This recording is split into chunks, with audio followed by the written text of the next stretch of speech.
Well, despite making back-to-back preliminary finals, not many experts are tipping North Melbourne for this year's premiership. Julian De Stoops sat down with Brad Scott to find out why the Roos are flying under the radar.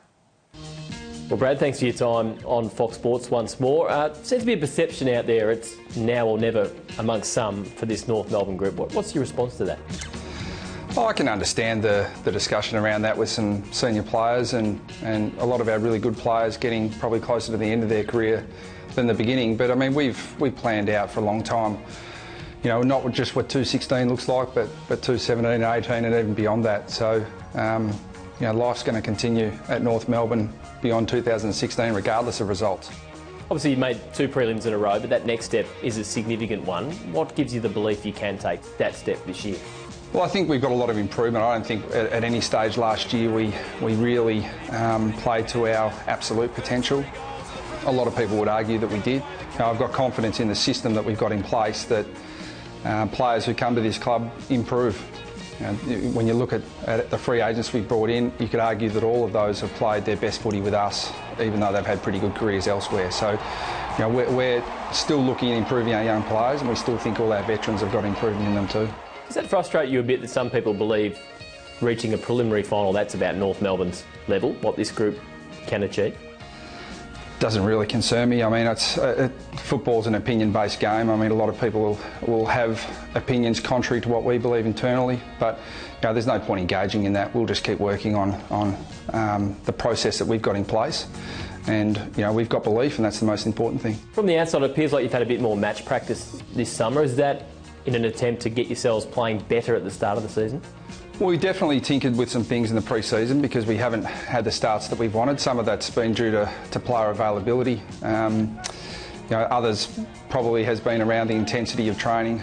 Even though we've had a lot of match simulation in the past, we probably haven't had the genuine game simulation, and there is a slight difference. And this year we've played a couple of intra-club games in preparation, and I think we're better placed. There will be a bit of focus going into round one, the fact you haven't won a round one game since you took over. Do you have to be careful internally not to build it up too much? It's just a round one game.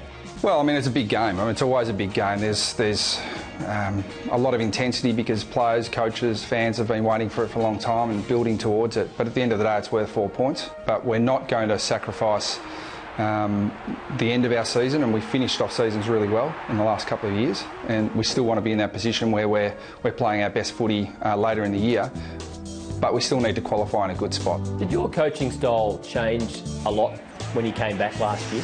The things that you noticed away from the club, how much did that change the way you go about it and maybe some of your relationships with your players? Oh, I don't think it changed too much. You know, I think there was a different perspective, which always helps. We had some things we needed to fix, so I mean that was pretty evident. So in terms of those things, we addressed them pretty sternly, but there wasn't a philosophical change there. Danny Wells looks fantastic. Is it realistic to think he can get back to the Danny Wells of old this season, or is he coming from a bit too far back given how much footy he's actually missed?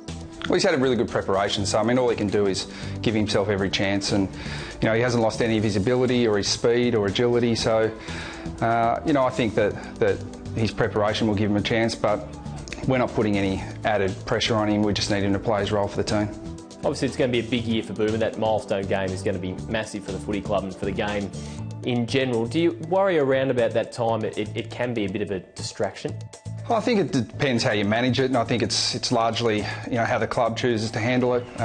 You know, we had a really strong team focus last year, and it was a really important time of the year for our season as well. So, Boomer was fantastic through that process, and certainly internally with his teammates, wanted to put the focus back on the team. So, you know, I think that sent a really strong message to everyone at the club, and you know, that's going to be another challenge with potentially another milestone coming up this year, but you know, we'll cross that bridge when we come to it. With Boomer, it was a pretty late call last year in terms of him getting a contract for this season. Do you think that's going to be a similar case once again?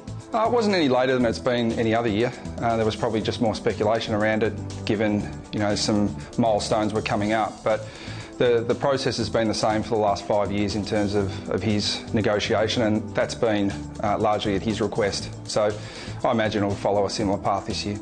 Brad, once again, thanks for your time on Fox Sports and good luck for the season ahead. Appreciate it. Thanks.